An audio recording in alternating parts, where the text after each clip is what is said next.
Bueno, bienvenidos a todos.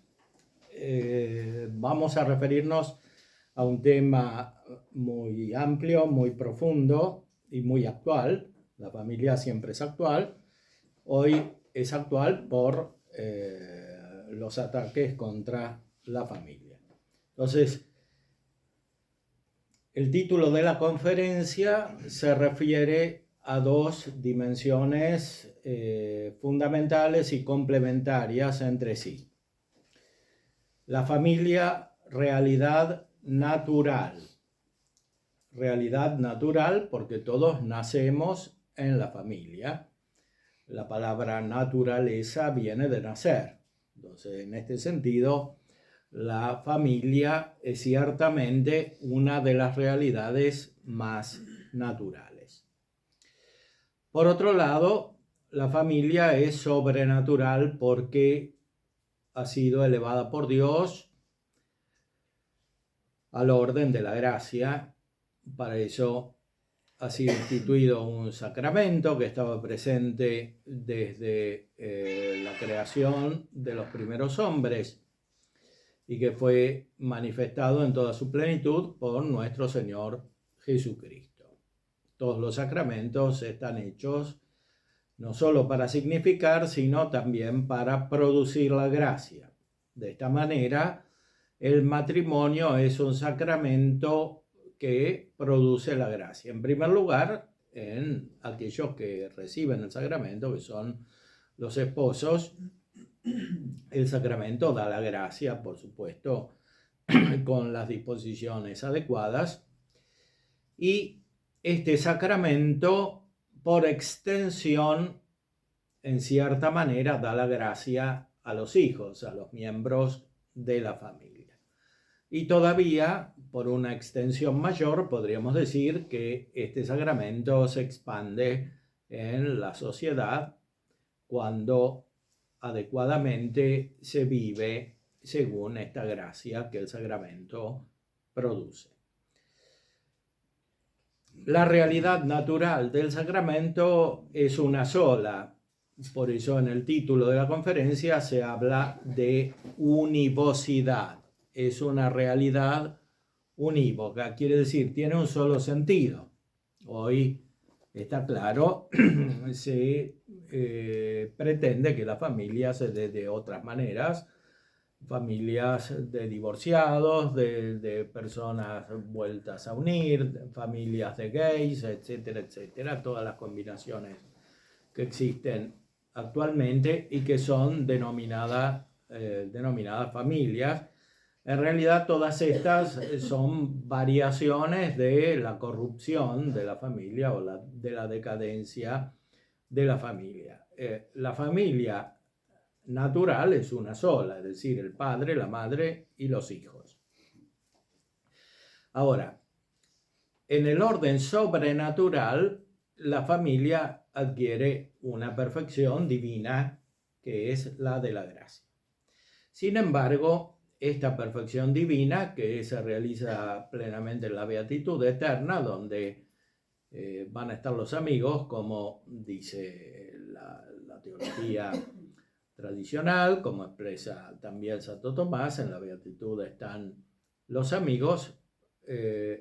Estos amigos son por excelencia la familia en el orden natural que es perfeccionado por el orden sobrenatural. Entonces, en un sentido perfecto, podríamos decir que la familia se realiza en el cielo por la salvación. La salvación es un símbolo del proceso que nos lleva a la beatitud celestial.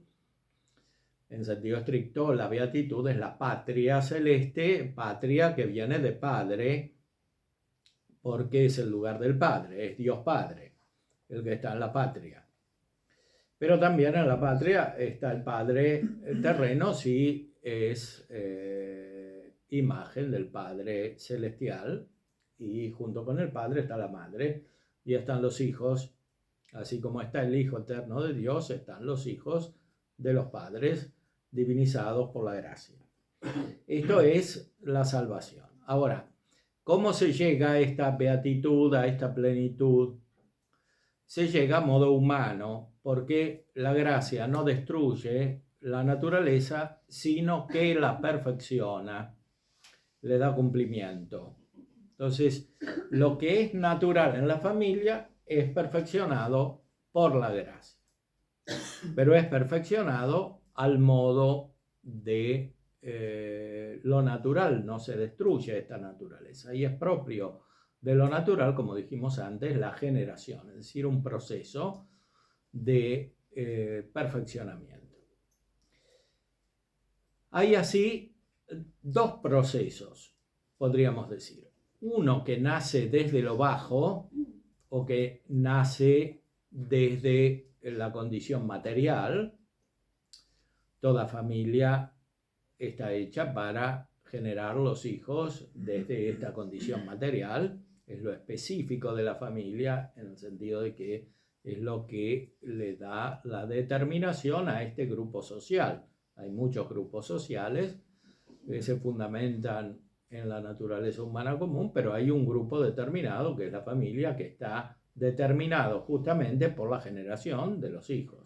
Por eso se dice que el fin primario de la familia es la procreación.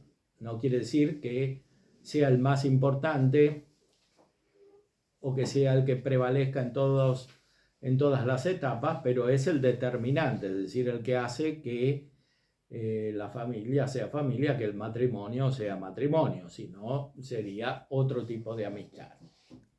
El matrimonio, según la naturaleza, es una amistad, como ya sabía Aristóteles y los antiguos, pero es una amistad específica, tiene una diferencia específica que está dada por la ordenación a esta generación de los hijos.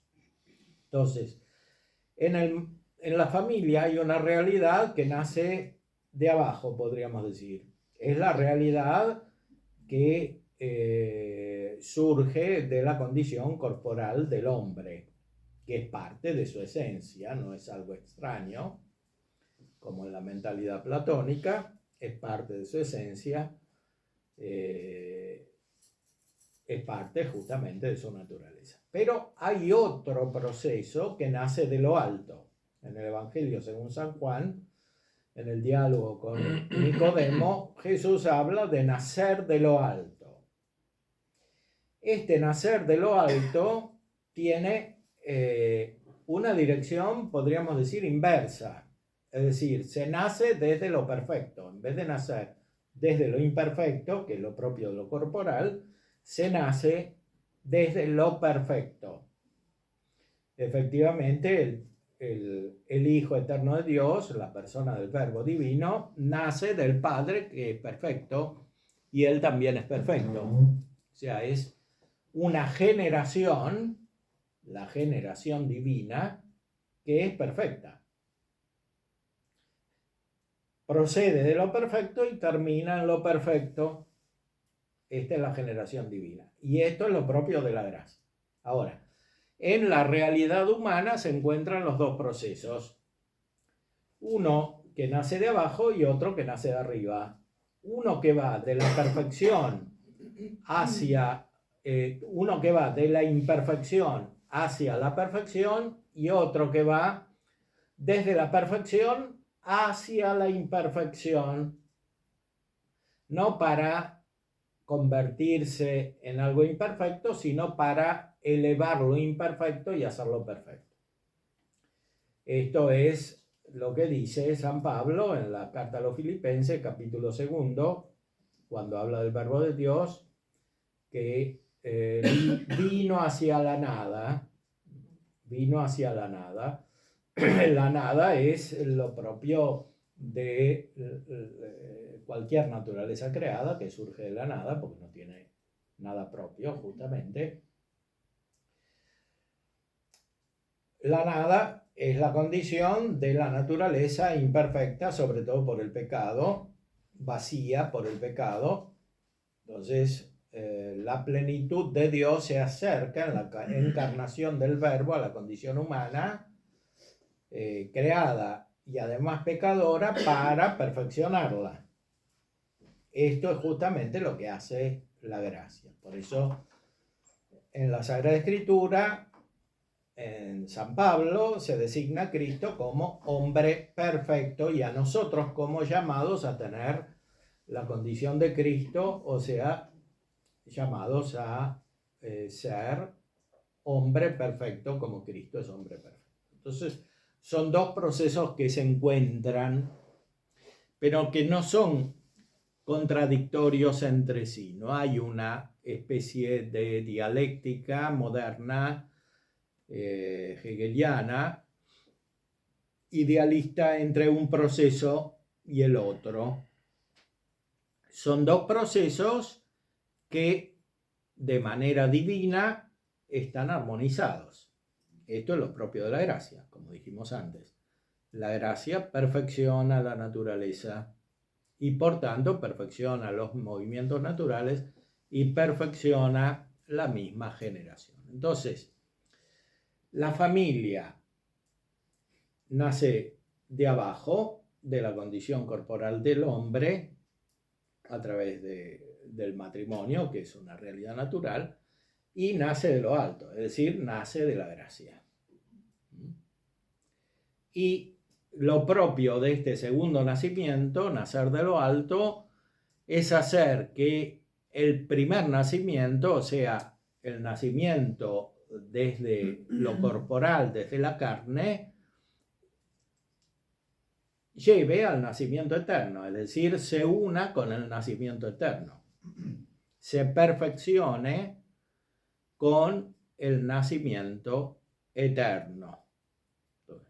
Este proceso claramente es misterioso, es objeto de fe, porque no se puede entender con la razón, en el sentido de que el segundo proceso es objeto de fe, es decir, es revelado por Dios, no se puede alcanzar con la razón humana. Pero además es misterioso porque del lado del primer proceso, que es el natural, el del nacimiento, hay un defecto, hay una imperfección, hay un pecado, está el pecado original. El pecado original se transmite justamente por generación, dice el dogma. ¿Y esto qué quiere decir? Que el pecado original toca negativamente, especialmente a la familia, porque es ahí donde se da la generación. Entonces, cuando no está la gracia, prevalece el efecto del pecado, en primer lugar del pecado original, y después de los pecados personales que surgen a su vez del influjo negativo del pecado original. Entonces, de esta manera se genera justamente un proceso negativo, un proceso de decadencia, de destrucción, de corrupción. A medida que la historia avanza, se hace más compleja, este proceso corruptivo, destructivo, se hace más manifiesto, aunque es evidente que siempre estuvo presente. Entonces, el mensaje de la revelación, ¿cuál es? El único modo de revertir este proceso de decadencia que se da por la generación, este proceso de corrupción que se da por la generación y junto con la generación, es la gracia de Dios, o sea, la perfección que desciende de lo alto y que es una nueva generación, es decir, un nuevo nacimiento. Entonces, hay una nueva familia. Esto es muy importante para no caer en concepciones naturalistas. Vamos a leer un texto del Papa Pío XI que justamente nos ayuda a entender que no hay que caer en este naturalismo.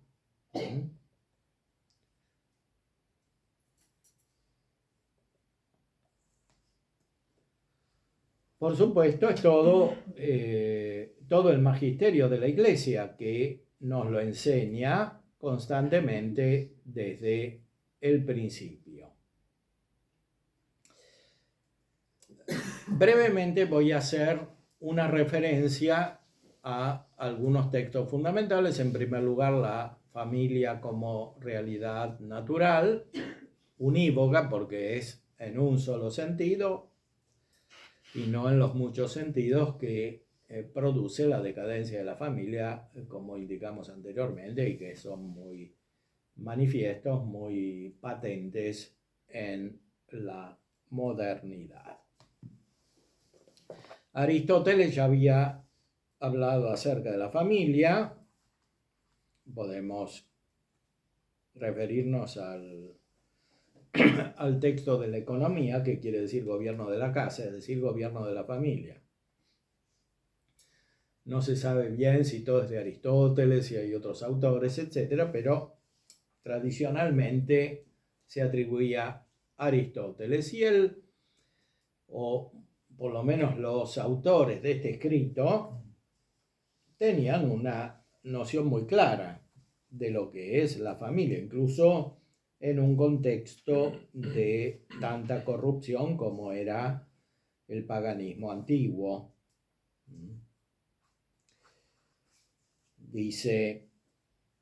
Describe cómo tiene que ser la mujer en la casa, etcétera, cómo tiene que gobernar la casa, y después dice: conviene entonces que la mujer se custodie con leyes y costumbres de tal género, los que describió antes.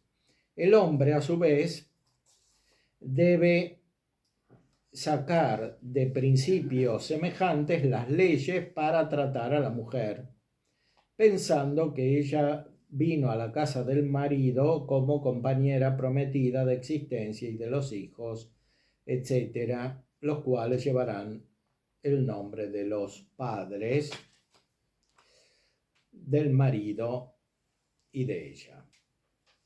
Ahora, ¿qué cosa puede ser más sagrada que esta? ¿O qué cosa un hombre prudente puede tener como objeto de sus trabajos o fatigas que tener una madre en sumo grado noble y excelentes hijos que lo nutrirán en su vejez, que serán los custodios más valerosos y sabios del padre y de la madre, que custodiarán toda la casa. Porque educados como se debe por el padre y por la madre, que tuvieron para ellos un trato de respeto y ecuánime, no podrán sino hacerse buenos. Pero si no lo obtendrán, sufrirán un daño. Bueno, esta es la concepción antigua de la educación. Por supuesto, es una visión natural, basada sobre la virtud natural que muy pocos podían alcanzar, como se ve en la Ética de Aristóteles, porque no conocían la gracia. La humanidad estaba sumida en la corrupción, como sucede en los ambientes en los cuales no prevalece la gracia, cuando la vida social no está informada completamente por la gracia. Lo que vale para la familia vale también para el Estado, porque son dos realidades naturales. El hombre, dice Aristóteles, es social por naturaleza, y esa socialidad se realiza principalmente en estas dos sociedades, la familia y el Estado. Cuando la familia no tiene la gracia, incurre en la corrupción, y lo mismo sucede en el Estado. Ahora, ¿cómo podemos entender esta realidad de la familia como educadora de los hijos? Santo Tomás dice que la familia es una especie de útero espiritual, es decir, Los hijos nacen por un útero natural y son educados en un útero espiritual, es decir, un lugar en el cual se desarrollan adecuadamente según la virtud. Esto es todavía la naturaleza, pero veamos cómo debe ser la educación en la familia para nacer según la gracia, es decir, para nacer de lo alto. Dice a este respecto el Papa Pío XI, que tiene una encíclica magnífica de 1929, Divini Ilius Magistri, sobre la educación. Trata acerca de la educación en el Estado y también la educación en la familia, la relación entre ambas y después la Iglesia como educadora y cómo se conecta la educación en la Iglesia con la familia y con el Estado. En el número 43 se refiere al sujeto de la educación. Es muy interesante este texto porque es muy claro acerca de cómo una visión naturalista, incluso en el pensamiento cristiano, es totalmente insuficiente e incluso puede acarrear efectos muy negativos. Cuando en las familias cristianas o en los sistemas educativos cristianos de cualquier nivel se adquiere una visión naturalista que prevalece. Esto es algo muy común en nuestros días. Una visión naturalista de la educación en el Estado, por supuesto, porque no hay referencia a la gracia, pero también en los ambientes cristianos y católicos, en las universidades católicas, en las escuelas católicas y también en las familias, una visión naturalista de la educación, es decir, que no tiene en cuenta este doble proceso armónico del cual hemos hablado al principio. Dice el Papa Pío XI, porque nunca se debe perder de vista que el sujeto de la educación cristiana es el hombre todo entero, espíritu unido al cuerpo en unidad de naturaleza, con todas sus facultades naturales y sobrenaturales, cual nos lo hacen conocer la recta razón y la revelación. Es decir, el hombre caído de su estado originario, pero redimido por Cristo y reintegrado a la condición sobrenatural de hijo adoptivo de Dios, aunque no a los privilegios preternaturales de la inmortalidad del cuerpo y de la integridad o equilibrio de sus inclinaciones.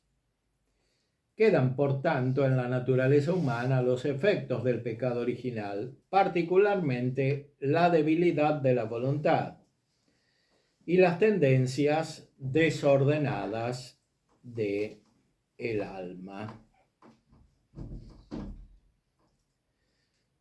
El hombre real, entonces, es el hombre que tiene las consecuencias del pecado original. El bautismo, por supuesto, quita el pecado original, pero como pena quedan consecuencias. Cuando no se tiene una visión adecuada de la generación humana y de la educación, estas consecuencias reaparecen, se hacen cada vez más fuertes y desaparece el influjo de la gracia, que en cambio debe ser el principal. Dice todavía el Papa, la necedad se esconde en el corazón del niño. La vara de la corrección la hace salir de él. Cita los proverbios. Es por tanto necesario desde la infancia corregir las inclinaciones desordenadas y fomentar las tendencias buenas. Y sobre todo hay que iluminar el entendimiento y fortalecer la voluntad con las verdades sobrenaturales y los medios de la gracia, sin los cuales es imposible dominar las propias pasiones y alcanzar la debida perfección educativa de la Iglesia, que fue dotada por Cristo con la doctrina revelada y los sacramentos para que fuese maestra eficaz de todos los hombres. Es decir, ya desde el principio la educación debe estar basada sobre la revelación, porque de otra manera se torna ineficaz. ¿Sí? Al niño hay que corregirlo, al niño por supuesto, al adolescente, incluso al adulto, hay que corregirlo, pero esta corrección no es simplemente un remedio natural que se puede lograr por un método psicológico o pedagógico o político, sino que es algo que viene principalmente de la gracia. El hombre es todo entero y en este hombre hay facultades sobrenaturales, hay potencias sobrenaturales, porque hay una capacidad de vida divina y una capacidad de gracia. Si esta capacidad no se desarrolla, prevalecen los defectos que vienen del pecado original y de los otros pecados. El naturalismo, entonces, es dañino. Ahora, ¿cuándo hay naturalismo? En la práctica hay naturalismo cuando prevalece lo que antes se denominaba el catolicismo liberal. El catolicismo liberal es una especie de catolicismo naturalista que había antes. Es decir, cuando todavía no estaba la confusión y la corrupción de las verdades dogmáticas y morales que tenemos ahora, había un catolicismo que teóricamente aceptaba los dogmas y la moral, pero que en la práctica vivía de una manera naturalista, es decir, dándole mayor importancia a las realidades naturales de la familia, del Estado, de la educación, que a la gracia y a la revelación. Entonces, los frutos de ese catolicismo naturalista los percibimos ahora con toda claridad, ¿no? A finales del siglo XIX había un sacerdote español, Salvat y Salvagni, que escribió un libro muy corto, pero con un título muy eficaz: El liberalismo es pecado. El liberalismo es pecado. Por supuesto, no se trata de la libertad económica, se trata de esta concepción liberal que pone la libertad natural por encima de todo, lo cual es propio del pensamiento moderno, de la filosofía moderna. O sea, el hombre es hombre por su libertad. No hay nada que pueda prevalecer sobre la libertad. Esto es lo que en el fondo condenaba la doctrina social de la Iglesia y lo que este padre catalán, español catalán, con mucha claridad y resonancia expresó en su obra de difusión: el liberalismo es pecado. Pero volvamos al Papa Pío XI. Por esta razón es falso todo naturalismo pedagógico. El naturalismo pedagógico es la consecuencia inmediata de este liberalismo. Es decir, que la libertad del educando debe prevalecer sobre todo. Y esto sea en la familia, sea en el sistema educativo de distintos niveles, sea en el Estado en general.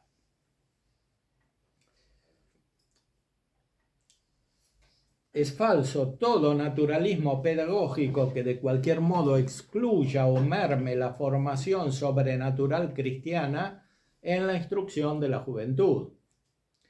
Y es erróneo todo método de educación que se funde total o parcialmente en la negación o en el olvido del pecado original y de la gracia,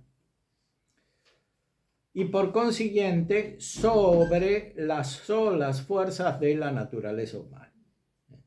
Lo que vale para la pedagogía vale, por supuesto, para la psicología, que es una especie de pedagogía individual. En esa época todavía no prevalecía tanto como ahora, o como solo después de 20 años de esta época, ya en los años 50, la psicología, sobre todo en la versión psicoanalítica. Hoy se combinan las dos, la pedagogía y la psicología, en este sentido naturalista, por lo menos naturalista, porque evidentemente ahora no se trata solo del naturalismo, sino de antinaturalismo, es decir, de una educación, de una pedagogía, de una psicología que es contraria a la naturaleza, porque simplemente expresa lo que está contenido implícitamente en el naturalismo. A esta categoría, dice el Papa, pertenecen en general todos los sistemas pedagógicos modernos que con diversos nombres sitúan el fundamento de la educación en una pretendida autonomía y libertad ilimitada del niño, o en la supresión de toda autoridad del educador, atribuyendo al niño un primado exclusivo en la iniciativa y una actividad independiente de toda ley superior, natural y divina, en la obra de su educación. Pero si los nuevos maestros de la pedagogía quieren indicar con estas expresiones la necesidad de la cooperación activa, cada vez más consciente del alumno en su educación, si se pretende apartar de esta el despotismo y la violencia, cosas muy distintas, por cierto, de la justa corrección, estas ideas son acertadas, pero no contienen novedad alguna, pues es lo que la Iglesia ha enseñado siempre, y lo que los educadores cristianos han mantenido en la formación cristiana tradicional, siguiendo el ejemplo del mismo Dios, quien ha querido que todas las criaturas, y especialmente los hombres, cooperen activamente en su propio provecho, según la naturaleza específica de cada una de ellas, ya que la sabiduría divina se extiende poderosa del uno al otro extremo y lo gobierna todo con suavidad. Bueno, la pedagogía cristiana está fundada sobre la caridad, lo expresa muy bien San Juan Bosco, Don Bosco, en su famoso método preventivo, como se denominó después de su época. Es decir, la caridad debe prevalecer en la corrección, y la iniciativa del sujeto debe ser favorecida por la naturaleza verdadera y por la gracia, por la ley natural y por la gracia. No se trata de constreñir o de reprimir, como dicen los freudianos, en la naturaleza, sino que se trata de ayudar a desarrollarla, pero para eso hay que corregirla, como indicó antes. Pretensión equivocada y lamentable la de estos innovadores, porque en lugar de liberar, como dicen ellos, al niño, lo hacen en definitiva esclavo de su loco orgullo y sus desordenadas pasiones, las cuales, por lógica consecuencia de los falsos sistemas pedagógicos, quedan justificadas como legítimas exigencias de una naturaleza que se proclama autónoma. Bueno, Es evidente que esto vale no solamente para el sistema educativo formal reconocido por el Estado, sino que vale en primer lugar para la familia, que es el primer sistema educativo, es decir, el primer ambiente útero espiritual en el cual se desarrolla el alma y el cuerpo del niño, después del adolescente y del joven. Evidentemente esto vale también para el conjunto de la sociedad. O sea, la sociedad entera debería estar gobernada por Cristo y organizada sobre la base de la gracia que Cristo dona. Efectivamente, el mismo Papa Pío XI escribió una encíclica, Quas Prima, sobre el reinado social de Cristo. O sea, lo que vale para la familia vale de una manera más amplia para el conjunto de la sociedad organizada. Pero es mucho más vergonzosa todavía la impía pretensión falsa, peligrosa y además inútil de querer someterse a investigaciones, experimentos y juicios de orden natural y profano los hechos del orden sobrenatural referentes a la educación, como por ejemplo la vocación sacerdotal o religiosa y en general las secretas operaciones de la gracia, la cual, aun elevando las fuerzas naturales, la supera, sin embargo, infinitamente, y no puede en modo alguno someterse a las leyes físicas, porque el espíritu sopla donde quiere.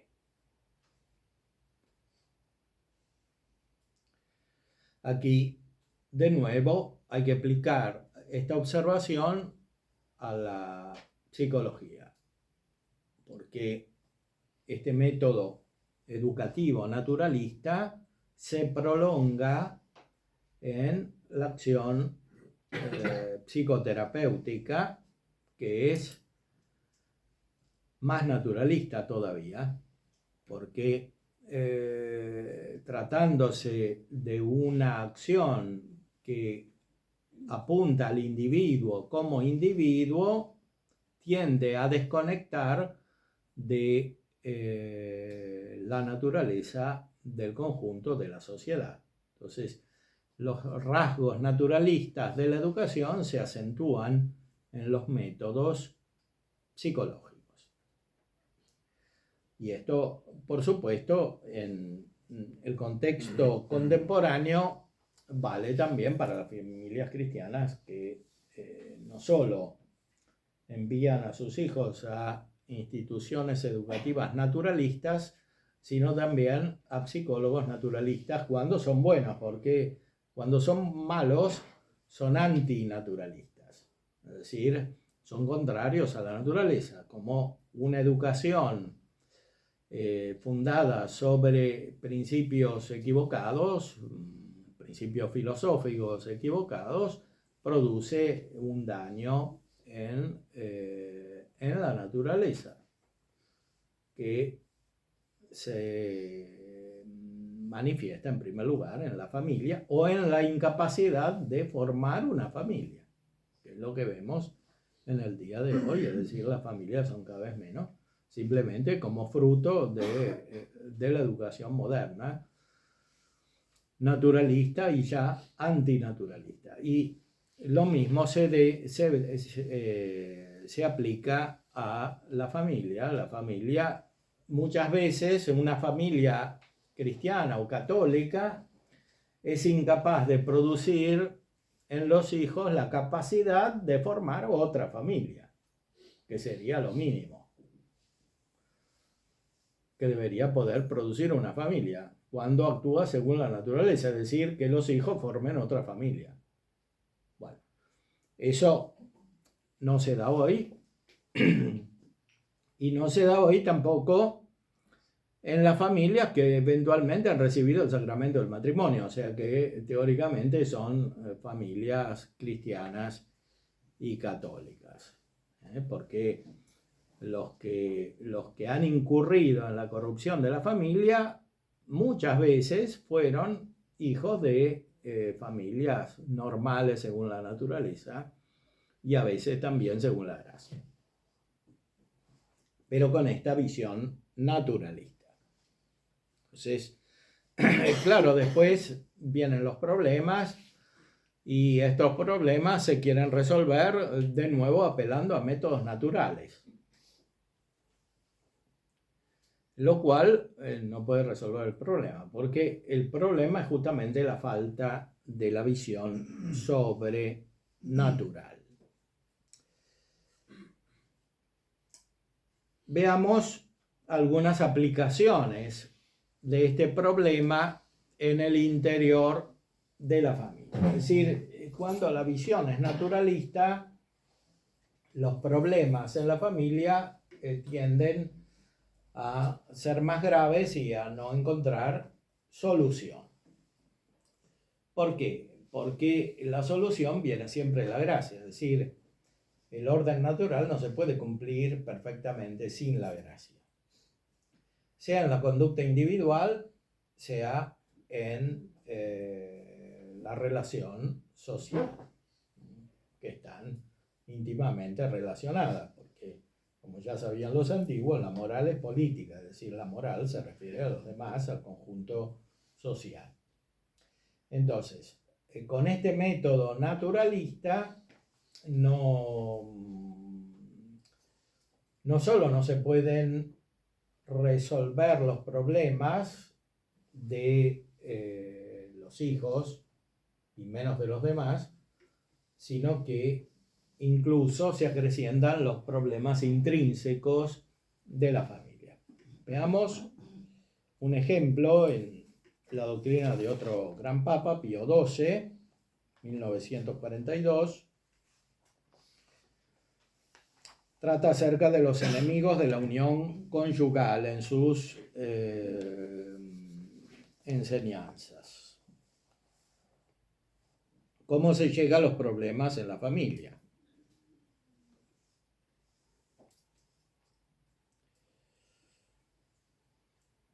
Hemos ya hablado en la última audiencia a los recién casados del amor desordenado de sí mismo, muy distinto del recto y saludable, como enemigos de la indisoluble unión del matrimonio cristiano.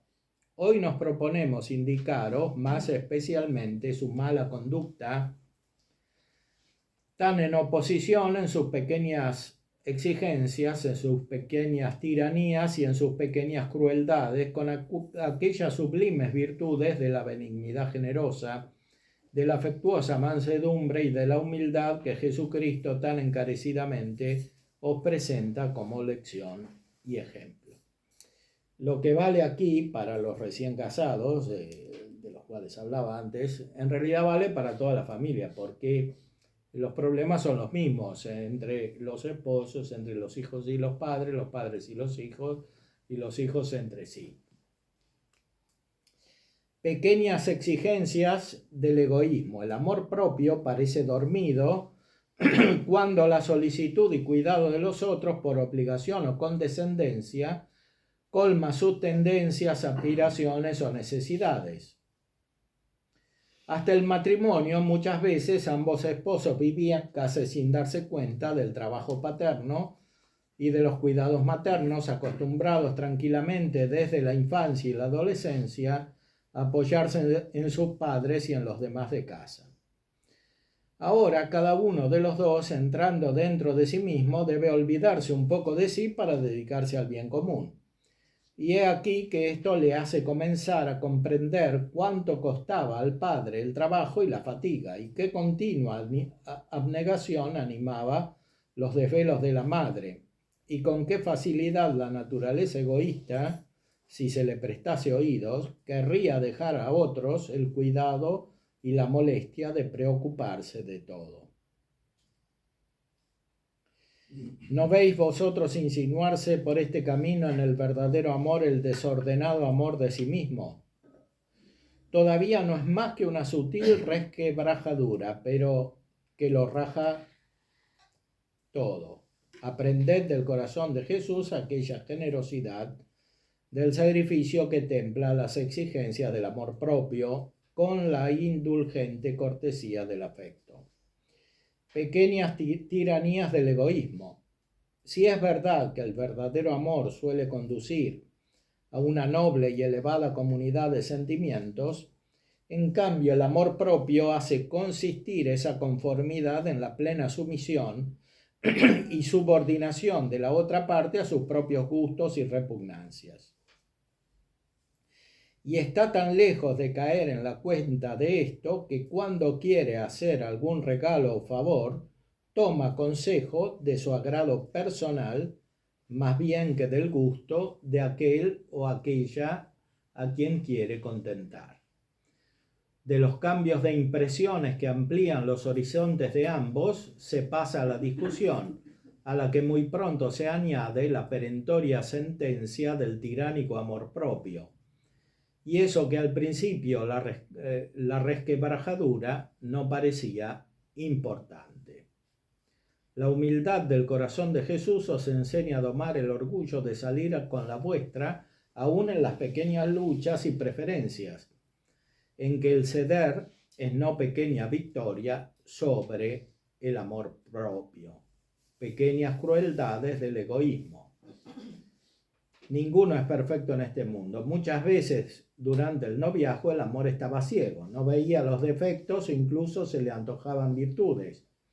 Pero el amor propio es todo ojos, observa y distingue, aun cuando no le causen molestia las más inofensivas extravagancias del uno o de la otra.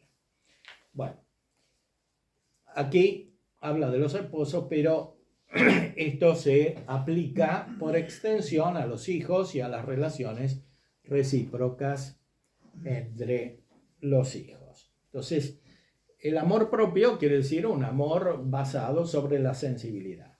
Una sensibilidad externa y una sensibilidad interna.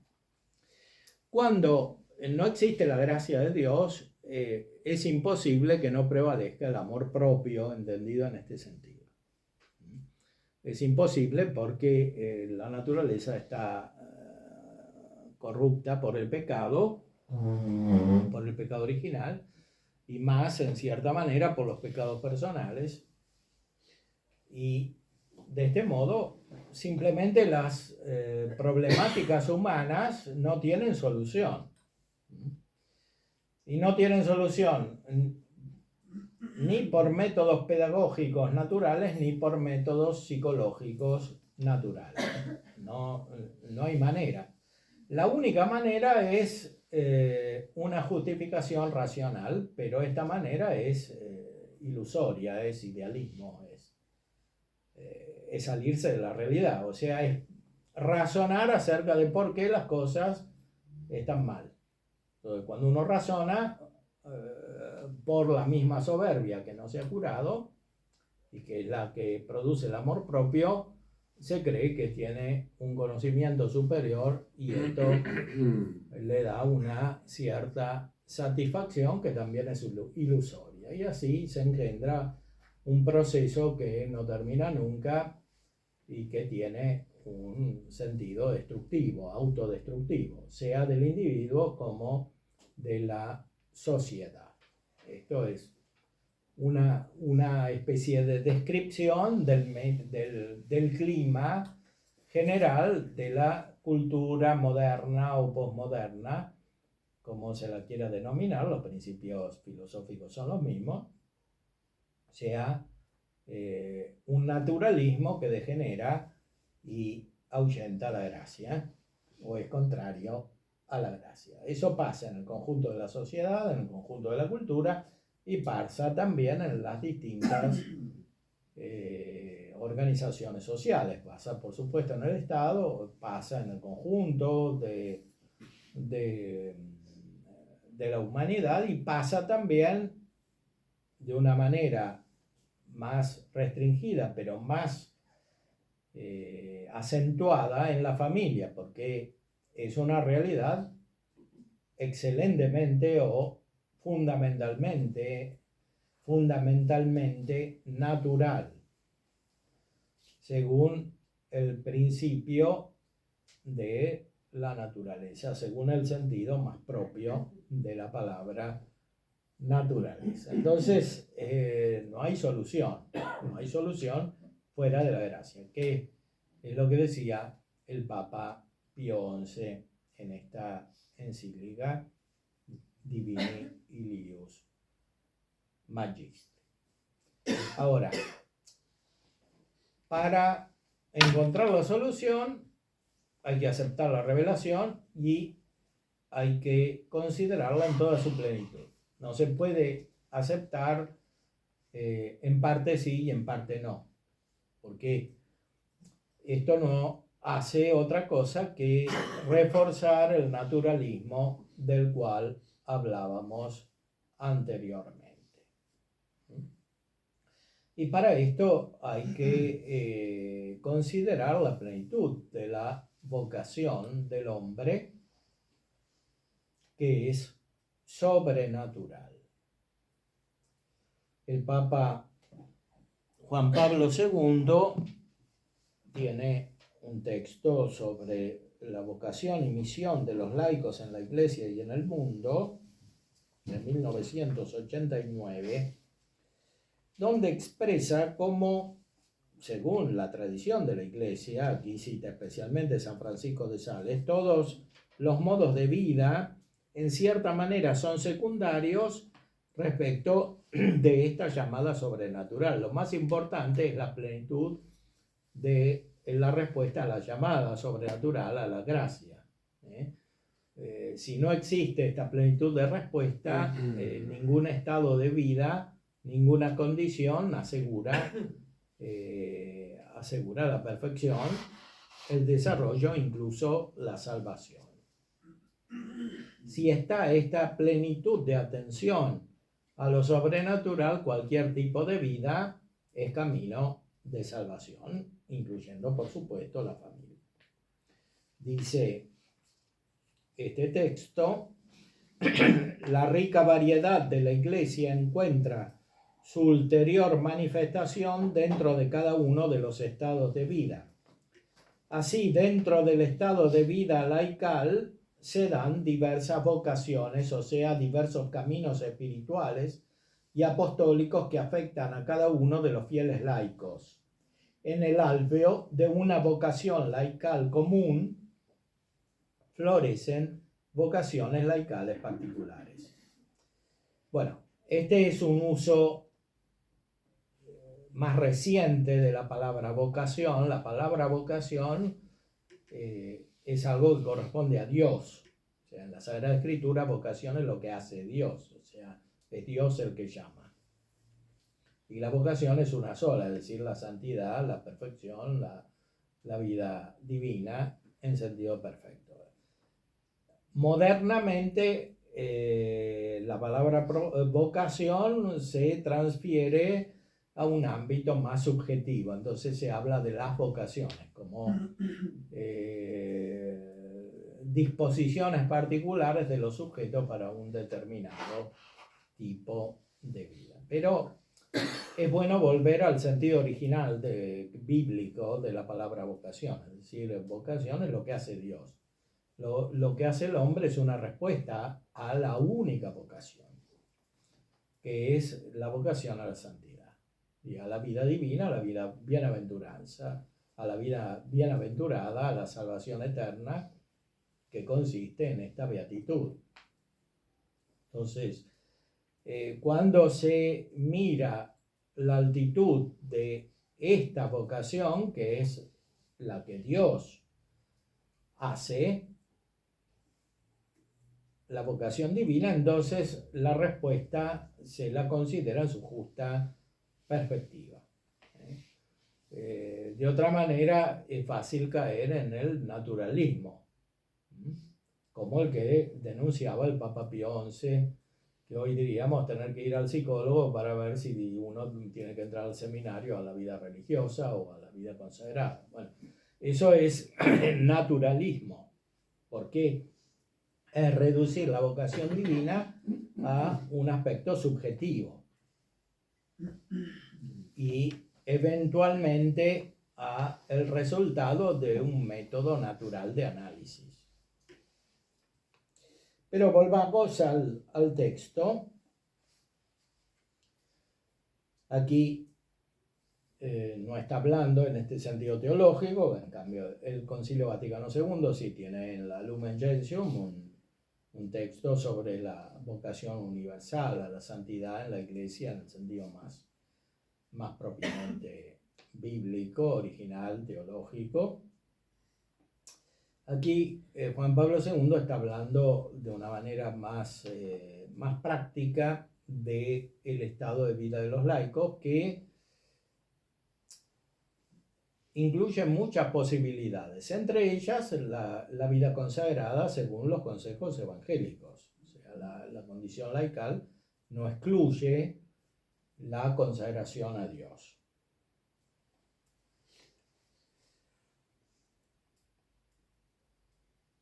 En este campo podemos recordar también la experiencia espiritual que ha madurado recientemente en la Iglesia con el florecer de diversas formas de institutos seculares. A los fieles laicos y también a los mismos sacerdotes está abierta la posibilidad de profesar los consejos evangélicos de pobreza, castidad y obediencia a través de los votos o las promesas, conservando plenamente la propia condición laical o clerical.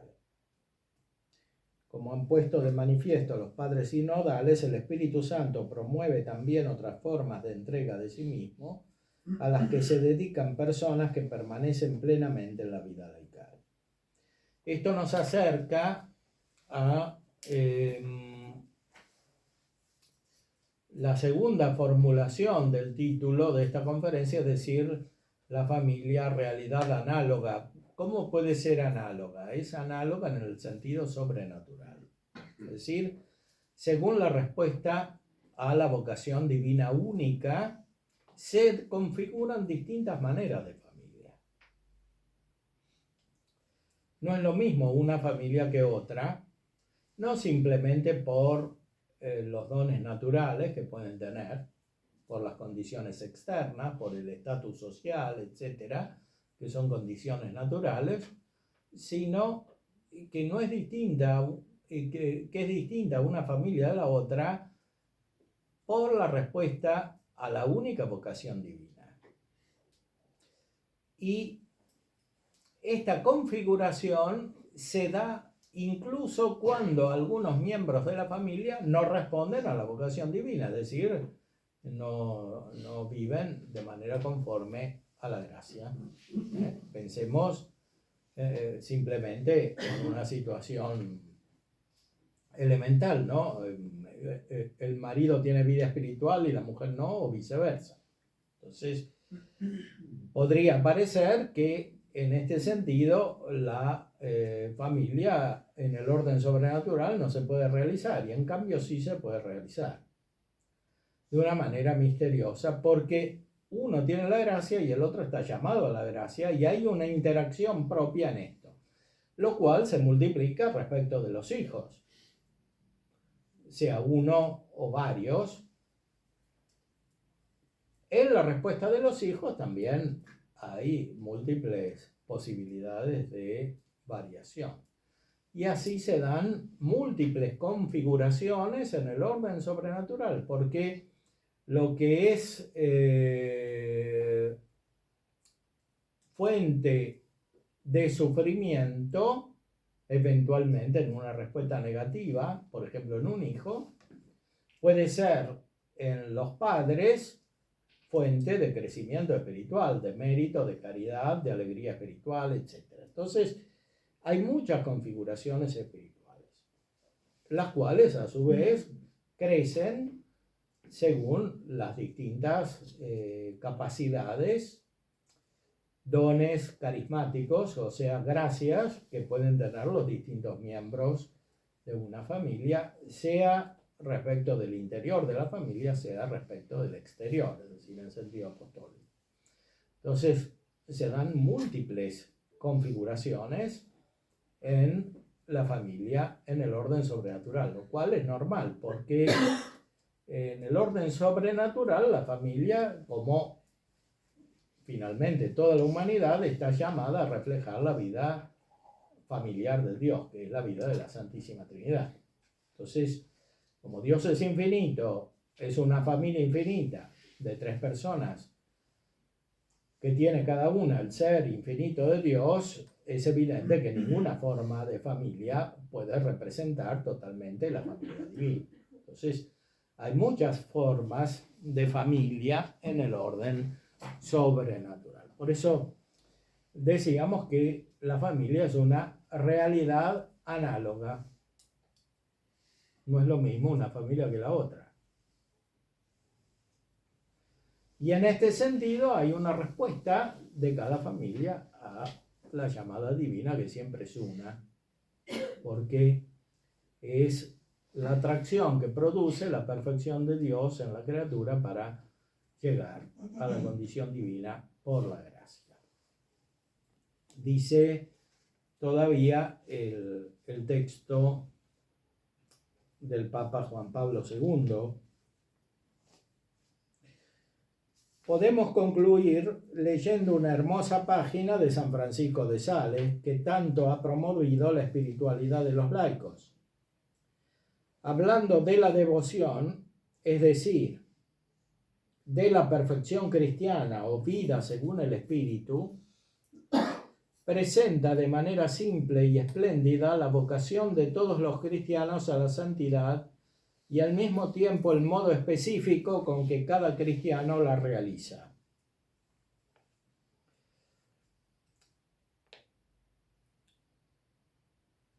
Y ahí cita este texto clásico de San Francisco de Sales. En la creación, Dios mandó a las plantas producir sus frutos, cada una según su especie. El mismo mandamiento dirige a los cristianos, que son plantas vivas de su iglesia, para que produzcan frutos de devoción, cada uno según su estado y condición. La devoción debe ser practicada en modo diverso por el hidalgo, por el artesano, por el sirviente, por el príncipe, por la viuda, por la mujer soltera y por la casada. Pero esto no basta, es necesario además conciliar la práctica de la devoción con las fuerzas, con las obligaciones y deberes de cada persona. Es un error, mejor dicho, una herejía, pretender excluir el ejercicio de la devoción del ambiente militar, del taller de los artesanos, de la corte de los príncipes, de los hogares de los casados. Es verdad, Filotea, que la devoción puramente contemplativa, monástica y religiosa solo puede ser vivida en estos estados, pero además de estos 3 tipos de devoción, hay muchos otros capaces de hacer perfectos a quienes viven en condiciones seculares. Por eso, en cualquier lugar que nos encontremos, podemos y debemos aspirar a la vida perfecta. Bueno, esta es la clave, decir la vida perfecta. La perfección, sed perfectos como vuestro Padre Celestial es perfecto. Entonces, cuando la perspectiva es la de la perfección, se da el nacimiento de lo alto, como le decía Cristo a Nicodemo. Y ese nacimiento desde lo alto es el que genera la verdadera vida espiritual de la familia y también, por supuesto, la vida espiritual de otros conjuntos sociales, la misma vida espiritual que debería tener la sociedad organizada o el Estado. Entonces, no hay nada que esté fuera. La clave es apuntar a la perfección, o estar en inmediata conexión con la perfección divina. Y esto es lo contrario del naturalismo que criticaba el Papa Pío XI y es el que lamentablemente prevalece tantas veces en la vida cristiana, en la cultura también católica, no solo ahora, desde hace mucho tiempo, simplemente ahora vemos las consecuencias con mayor nitidez por la complejidad del mundo moderno, que en parte deriva de esta falta de respuesta a la llamada divina en la cultura moderna, en el Estado moderno y en la familia moderna. creo que podemos dar lugar a algunas preguntas y profundizar de esta manera el tema que hemos expuesto con la ayuda de la doctrina de la Iglesia. Padre, es muy complejo el tema de la libertad, ¿no? También en los hijos, porque uno aspira a esa perfección y a través de la gracia, pero no siempre esa semilla cae en terreno bueno, digamos. Entonces, el tema de la libertad es un tema en este momento. ¿Cómo lo compatibilizamos? Ahí hay que tener en cuenta que la libertad, por su naturaleza, implica que no se puede controlar y no se puede prever, porque de otra manera no sería libertad. Es decir, hay aspectos externos de la conducta humana que se pueden regular, pero no todos los aspectos ni siquiera de la conducta externa, y menos todavía de la conducta interna. Los actos internos del hombre son voluntarios y la voluntad es libre. ¿Qué quiere decir que la voluntad es libre? Que puede llegar al fin a través de distintas operaciones y determinar por cuáles operaciones llegará a ese fin. Por eso, lo más importante para que se eduque el hombre en la libertad es considerar el fin. Es decir, no apuntar a la libertad misma, que es lo que hace la mentalidad moderna, sino mirar el fin. Si se apunta a la libertad o a la educación de la libertad o al primado de la libertad, el resultado es negativo. Porque cuanto más se acentúa este aspecto voluntario, tanto más decrece la atención al fin y viceversa. Cuanto más se mira al fin, que es la perfección divina mostrada por el mismo Dios en la revelación y también en la naturaleza, tanto más se desarrolla la verdadera naturaleza de la libertad. Es decir, tanto más la persona se hace capaz de usar bien la libertad. Es decir, de distinguir lo accesorio de lo principal, como en el ejemplo que ponía el Papa Pío XII sobre el matrimonio. Si están todos en el matrimonio o en una familia mirando su propia libertad y el cumplimiento de sus deseos, finalmente se incurre en incomprensiones recíprocas e incluso en crueldad, dice el Papa, ¿no? Pío XII, o sea que dentro de la familia son crueles todos con todos, porque la vida es insoportable. ¿Por qué? Porque todos pretenden ser libres totalmente en todo lo que hacen, y eso es imposible. Porque eso lleva a que prevalezca el amor propio, y el amor propio es simplemente lo que cada uno tiene ganas. Entonces, lo que cada uno tiene ganas de hacer no es la libertad, sino un defecto de la libertad. La libertad decae y en vez de ser una propiedad de la voluntad espiritual, termina siendo algo de la naturaleza sensitiva, es decir, la espontaneidad. Los animales son espontáneos, pero no son libres. Hay una espontaneidad psíquica que modernamente se confunde con la libertad. O sea, que cada uno haga lo que siente, aquello a lo cual tiende, etc. Entonces, cuando la perspectiva es esta, no hay manera de evitar los problemas graves. Los conflictos profundos en el matrimonio y en la familia. Y esos conflictos no se pueden resolver por métodos naturales, sino que se acrecienta el problema, porque se razona todavía de una manera naturalista sobre lo que no tiene solución natural. Entonces, la educación tiene que ser muy, muy directa, muy profunda y muy elevada espiritualmente. Ese es el único modo. Por supuesto, después hay actitudes que pueden corregir incluso los errores anteriores. Pero así como en la naturaleza no se pueden corregir todas las consecuencias, así tampoco en el orden familiar se pueden siempre corregir todas las consecuencias de los errores anteriores.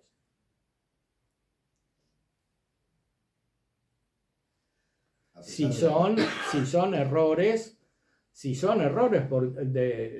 por ejemplo, de los padres o de algunos miembros de la familia, porque muchas veces no hay error, simplemente hay libertad de los sujetos.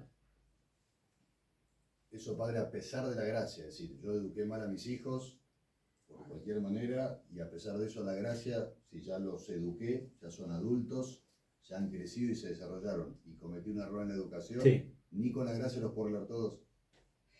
Bueno, por la gracia a veces sí y a veces no, pero eso no depende solamente de uno, porque depende de Dios y depende de ellos. Perdón, pero Porque la entonces- gracia es gracia porque es acogida voluntariamente, es algo espiritual, no es como un remedio físico que se recibe. Pero la educación del padre hacia el hijo es entonces en el orden natural. Y la gracia actúa desde lo sobrenatural, pero es la gracia la que actúa. Pero la educación es en lo natural. En lo natural y también en lo sobrenatural, porque, por ejemplo, empezando por el bautismo. El bautismo es una Claro. educación natural, aunque no hay todavía uso de razón, porque se recibe la gracia. Y justamente a partir del bautismo, los niños son habilitados a recibir los otros sacramentos, y para recibirlos es evidente que hace falta una ayuda en primer lugar de los padres y después eventualmente de otros. Pero ¿cuáles serían esos errores de las familias cristianas en lo natural? No. Porque, a ver,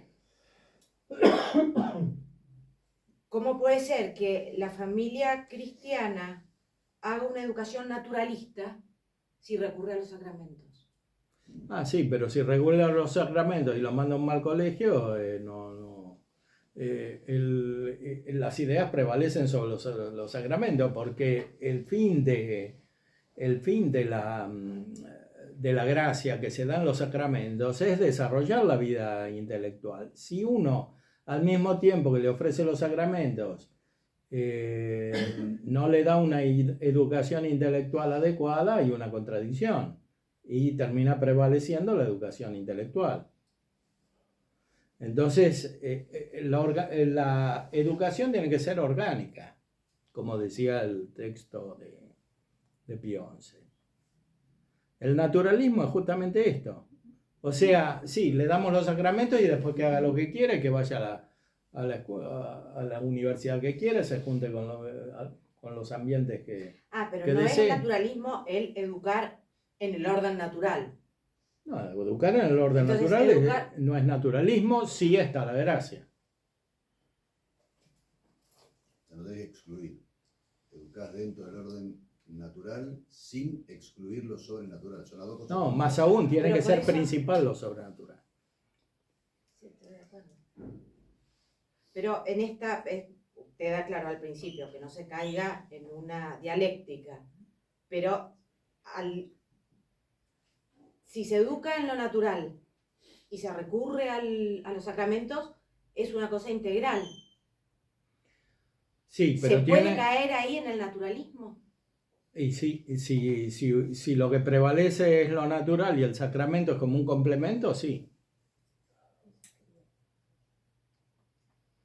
Es lo que pasó, O sea, hay que educar a los hijos y a la familia para alcanzar el fin último en la vida. claro. Que es la gratitud. Y tiene que estar siempre cada vez más Sí, presente. es fantástico, el día a día, familiar.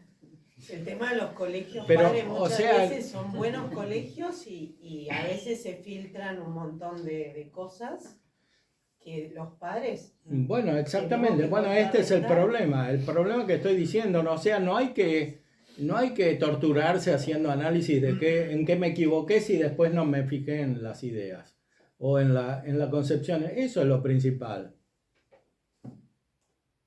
Es la educación intelectual, la educación espiritual, la educación teológica.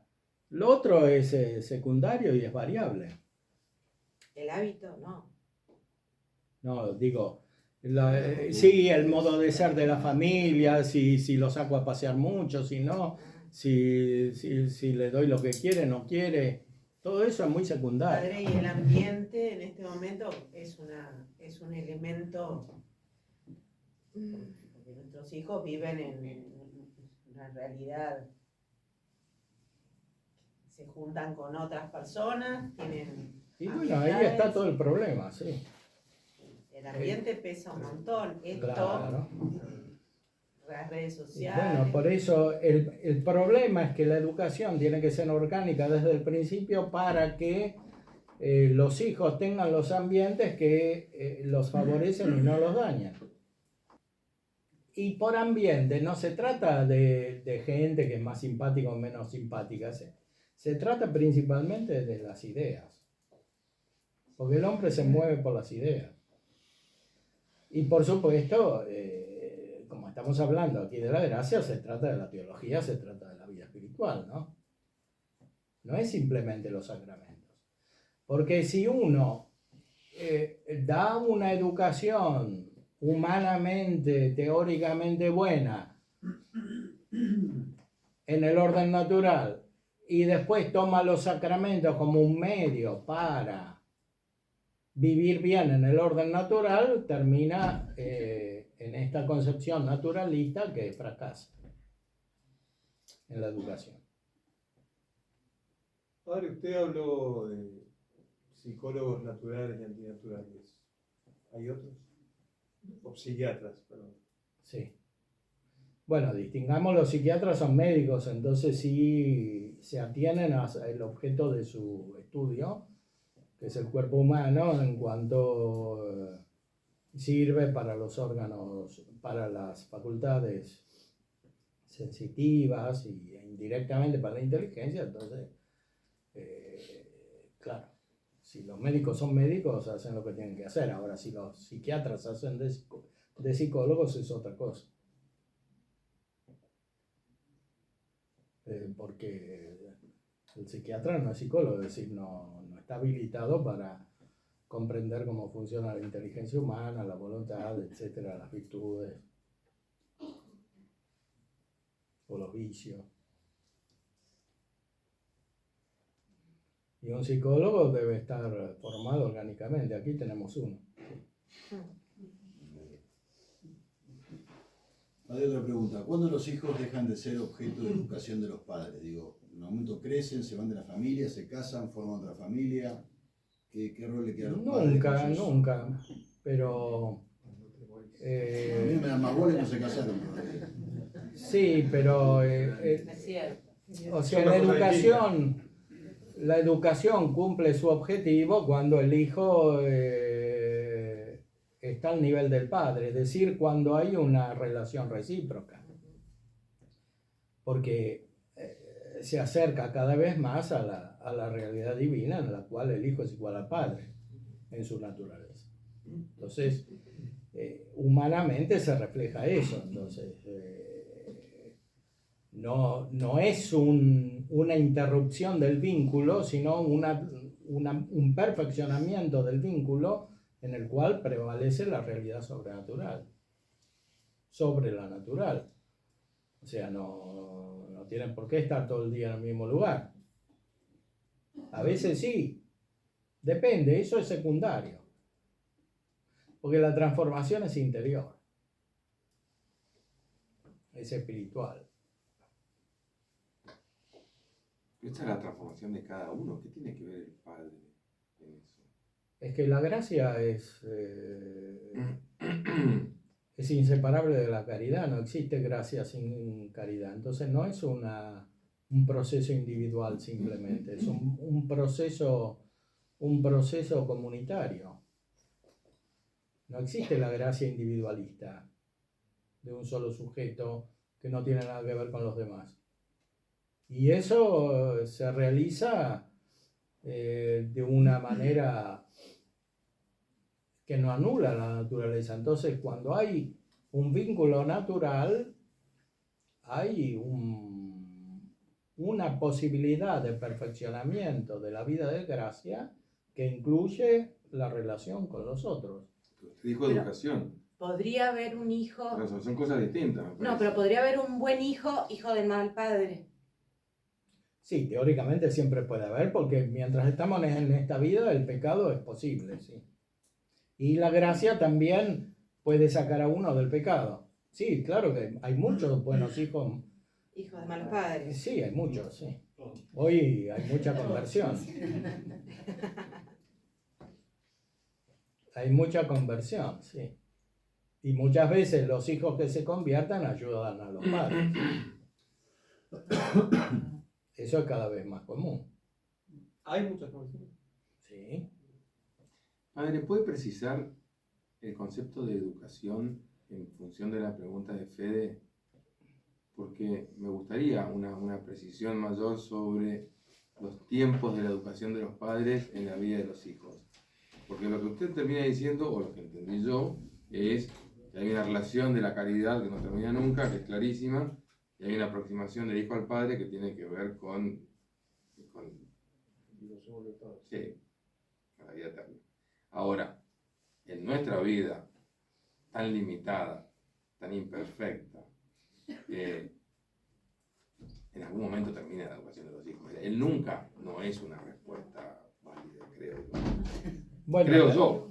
Sí. Me gustaría discutirlo, por lo pronto, conversarlo. Bueno, podríamos decir los aspectos naturales de la educación de los hijos, sí, tienen un límite que puede ser variable según los padres y según los hijos, ¿no? Sí, porque desde el punto de vista natural, claro, hay muchas veces los hijos, por ejemplo, para limitarnos solo al orden intelectual, saben más que los padres. O tienen una madurez afectiva mayor que los padres. Entonces, claro, desde ese punto de vista natural, terminó la educación, al menos en ese respecto. Puede ser que el padre sea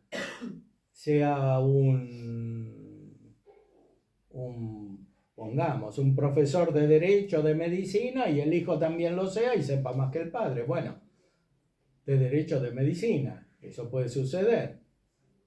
Entonces, análogamente puede pasar lo mismo en el orden de la virtud y de la prudencia, naturales. Claro. Pero aquí estamos hablando de una educación que no es solamente natural, ni principalmente natural, sino que es sobrenatural. Entonces, esa, en cierta manera, no termina nunca. Todo depende de la virtud del padre y de la virtud del hijo. Si el padre es virtuoso y es más virtuoso, puede seguir educando a sus hijos a través del ejemplo toda su vida, a la medida que siga creciendo en la virtud y en la gracia. Si no, Y hay veces en que los hijos educan a los padres.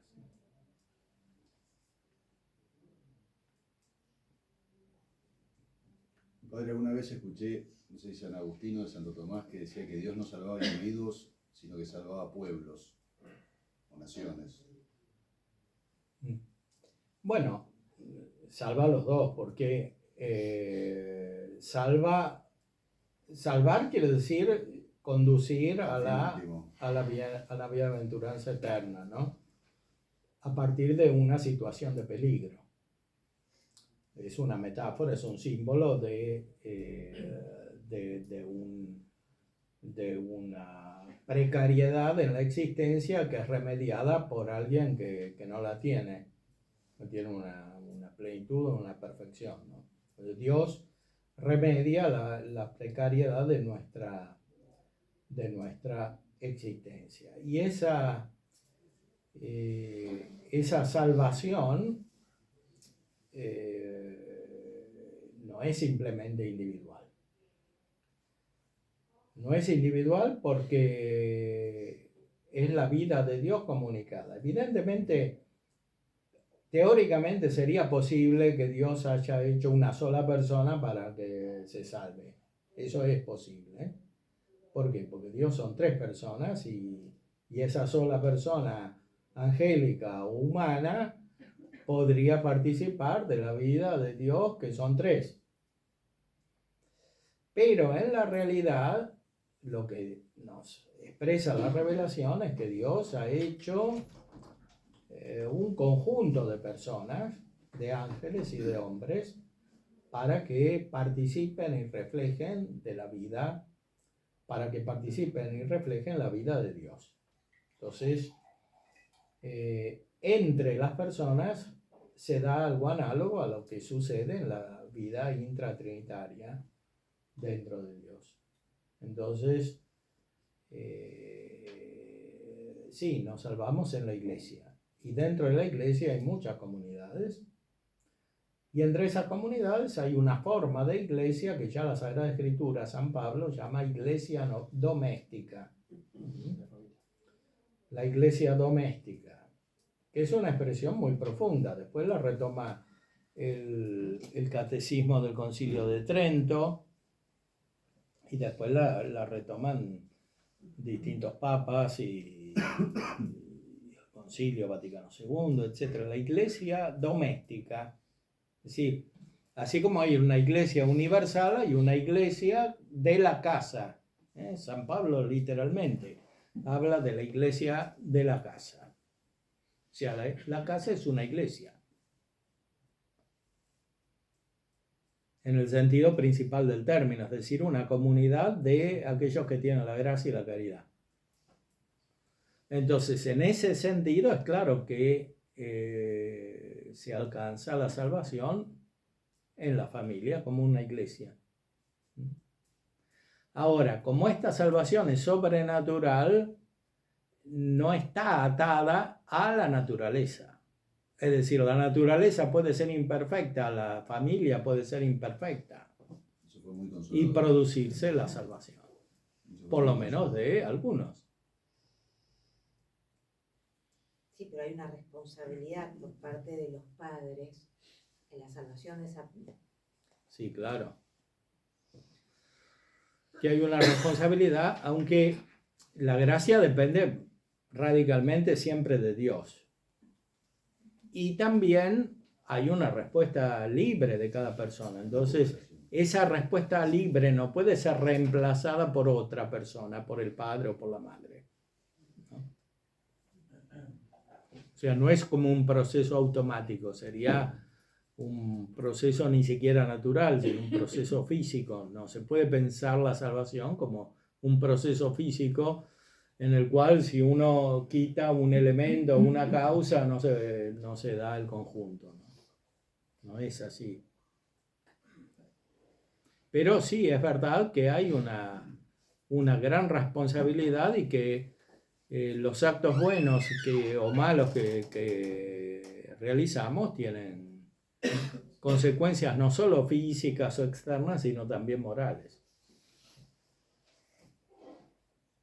Pero también es verdad que la gracia puede suplir a todos los defectos.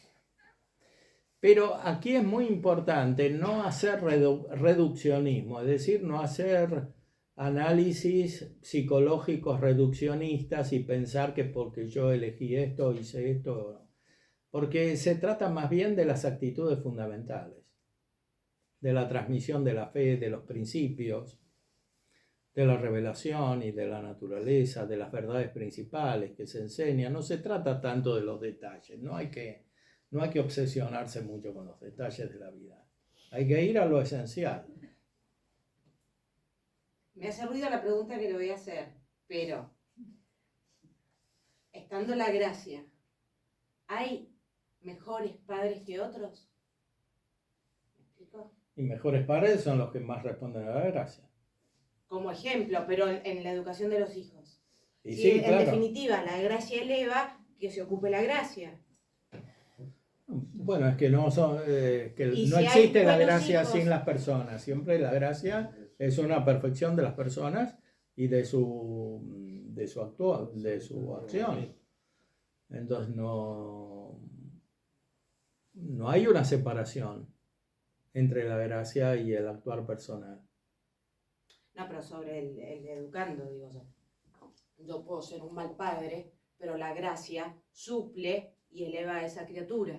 Sí, a veces Y es suple más y a santa veces que, quizás por la gracia, que el hijo de un buen padre. podría ser, pero podría no ser. Muchas veces Entonces no queda es. relativizado con este argumento, digo, la acción del padre. En lo cotidiano y natural. Bueno, la Me acción. hace todo ruido porque yo creo que los padres tenemos una gran responsabilidad. Claro. Y que, en cierto modo, mientras más perfectos seamos y transmitamos las verdades naturales y sobrenaturales, ayudamos a nuestros hijos. Hay chicos que son más buenos que otros por la Claro. educación que les dieron. Exactamente. Pero, Por la educación que dieron y por la respuesta que hicieron. Vos Sí, fijate, las dos cosas. tanto, No, pero cuando uno ves ahora un y el chiquito chico correteando igualmente por ahí. te sigue.